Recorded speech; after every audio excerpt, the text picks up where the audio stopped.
one of those ditch diggers who write stories. No, I graduated from UCF from the creative writing program, and that was the last time I really wrote anything creative. I went to work for the Orlando Sentinel, and it's really a trip being back in here because I sat right there-ish for the slam, and that was actually one of my favorite stories that I ever did.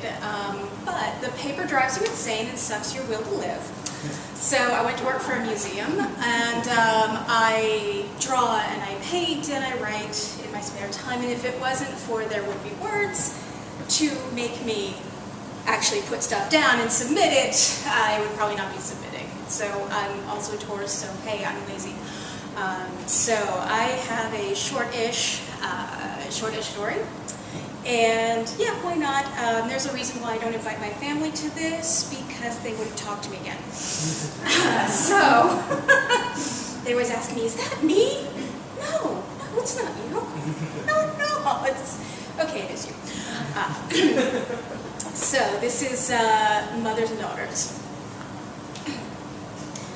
Sons will never understand. Under these loving exteriors, daughters hate their mothers and mothers their daughters. Sons can't understand how 1,000 little motherly corrections and disappointments collect into a flood of molten emotion beneath the solid earthly plates of our faces. How they cause us to shift closer and further every passing tectonic hour. That's our secret. That's the secret between mothers and daughters that we don't tell anyone else. Daughters can never really be trusted to do what's best for them, for their families, for society in general. If it wasn't for mothers, the whole structure of society would break down at its most basic level. Learning to do what's best means any kind of best. The right choice of school, of a husband, of a toilet bowl cleaner. It all matters. Teach me to print back and front. Sorry, Therese.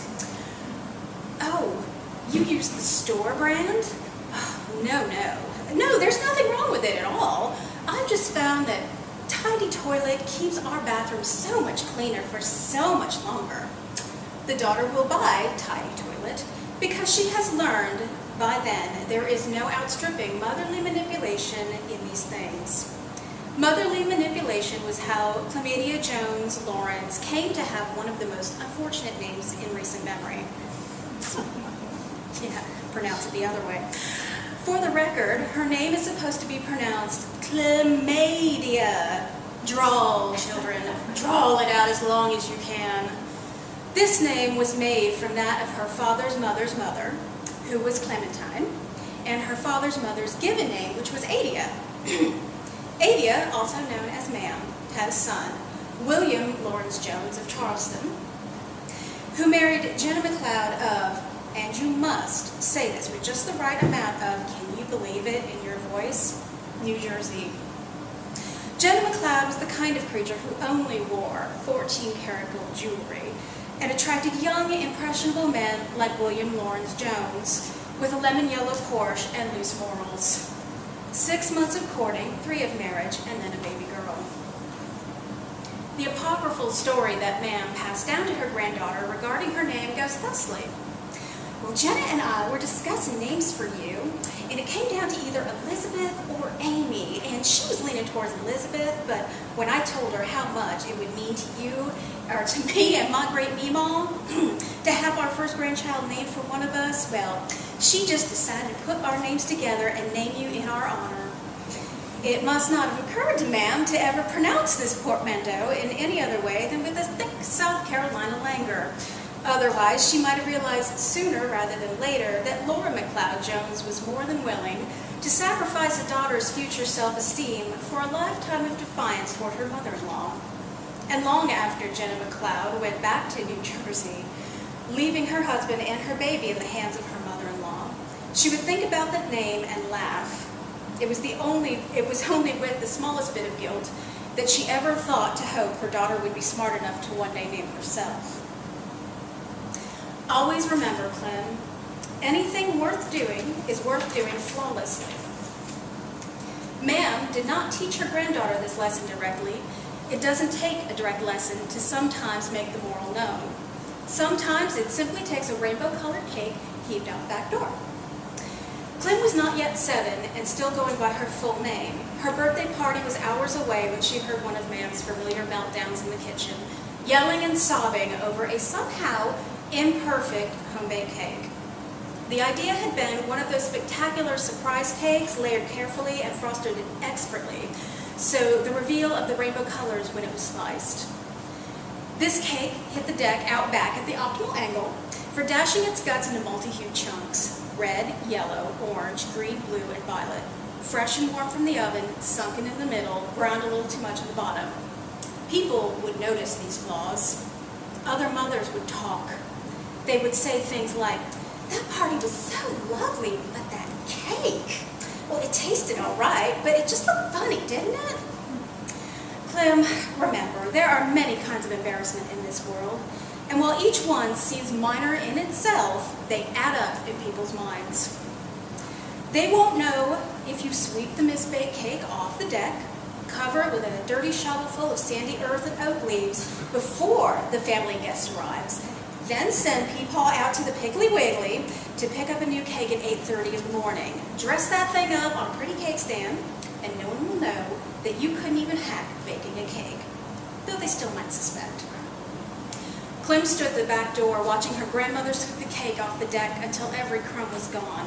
What a relief to know these very important things.